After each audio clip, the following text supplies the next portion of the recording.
গতকালকে ছিল আমাদের বাসার বিশ্বকর্মা পুজো। তো সকাল সকালই কিন্তু তার আয়োজন শুরু হয়েছে।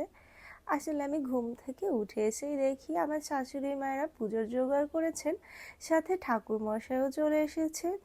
তো আমিও বসে পড়েছিলাম পুজোর কাছে। আসলে পুজোটা খুব ভোরে শুরু হওয়ায় সবাই তখন মোটামুটি ঘুমিয়েছিল। আমার 3 শাশুড়ি মাই শুধু ছিল পুজোর কাছে, আর আমিও ঘুম থেকে উঠে এখানে এসে পুজোর কাছে বসলাম। তারপর চলে গেলাম কিচেনে, আর আজকে আমি রান্না করছি তেলকই। যদিও তোমরা অনেকেই আমার কাছে তেলকইয়ের একটা রেসিপি চেয়েছো, এবং আমি ওটা তোমাদের সাথে অবশ্যই শেয়ার করব। আসলে আমি বাসায় যে স্টাইলে তেলকইটা রান্না করে থাকি সেটাই আর কি। আর এখানে তো আমি কই মাছের সাথে সব ধরনের মশলা মাখিয়ে নিয়েছি। তেলকইয়ের ক্ষেত্রে আমরা কিন্তু এভাবে মশলা মাখিয়ে ম্যারিনেট করে তারপর একটু কষিয়ে রান্না করি। আর এজন্য আমি কড়াইয়ে সরিষার তেল দিয়ে তাতে আলুটাও ভেজে নিয়েছি। আসলে যে কোনো মাছের ঝোলেই না আমার আলুটা খেতে অনেক বেশি পছন্দ।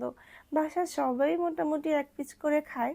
আসলে কি, দেশি কই মাছ ওরকমভাবে ভেজে রান্না করলে তেলকইয়ের আসল যে টেস্টটা সেটা কিন্তু পাওয়া যায় না।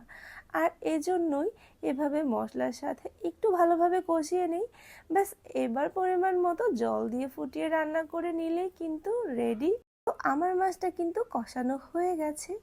এ পর্যায়ে এটাতে পরিমাণ মতো জল দিয়ে দেব। দেন জলটা ফুটে উঠলে ভেজে রাখা আলুগুলো দিয়ে কিছু সময় কুক করে নেব। আর লাস্টে অ্যাড করে দিচ্ছি গরম মশলার গুঁড়ো। এটা তো দিতেই হবে। আর লাস্টে অ্যাড করে দিয়েছি খানিকটা ঘি। ব্যাস, এবার নামিয়ে নিলে রেডি। আর আমার তেলকইয়ের লুকটাও কিন্তু অসম্ভব সুন্দর হয়েছে। এটা শুধু দেখতেই সুন্দর হয়নি, খেতে কিন্তু আরও বেশি টেস্ট হয়েছে।